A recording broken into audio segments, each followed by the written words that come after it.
amma warri waan hojjetee jira gartee. Hojjetee jira. Bakka gartee saxaraan tun jirtu quraana fayyarraa walii dabarsaati. Qara'ee ugaa bakka sana ta'e malee reen rakkoodhaan hara wal eeggataa. Subhanallah. Gana hanqinni quraanaa nuufamu inshaallah. Dhaabbata. Inshaallah ta'ala jabaadhaa anaa hunoo kana. Akkasitti yaasee yaasii saalii ugaa nama warri dalguu Saahiba isaa Saadii Seefaa wajjin eewwaa.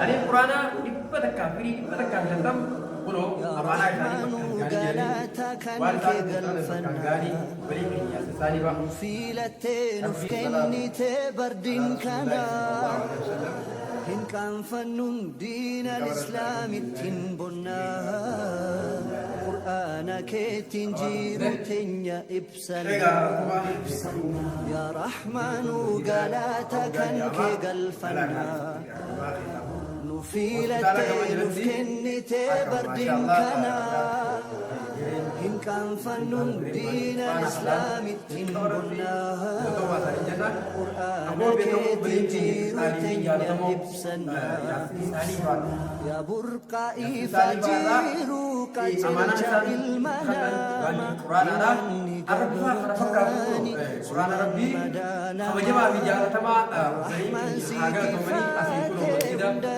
si caalchisee dogongora hin qabdu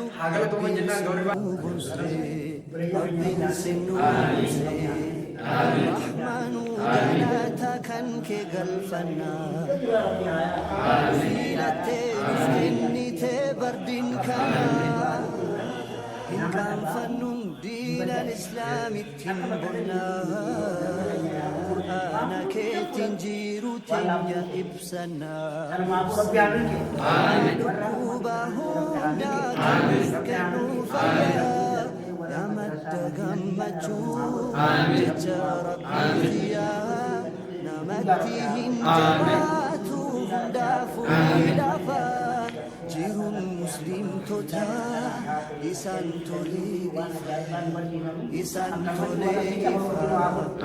rahmaanu galata kan kee galfanna nufilattee nuuf kennitee bardiin kana hin qaanfannuun diinal islaamittiin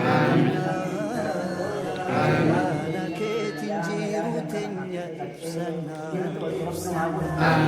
beeytonni dunyaa guutuun wal mari'atee hayaata tokkoon hangam baay'atee dogongora hin qabu namaan hin laaqamne bu'uura jiru keenya Rabbiin nuuf kenne Rabbiin nuuf kenne rahmaanu galata kan kee galfanna filattee nuuf kennitee bardiin kana hin qaanfannuun diinal islaamittiin bonnaa qur'aana keetiin jiru teenya ibsana isattiin amanne qur'aana namni shaakee qalbiidhaan gallaane manummasaa arkee galcha rabbii ol aanaa qur'aanni kun haqaa yoo sirritti qabanne jannata nuu naqaa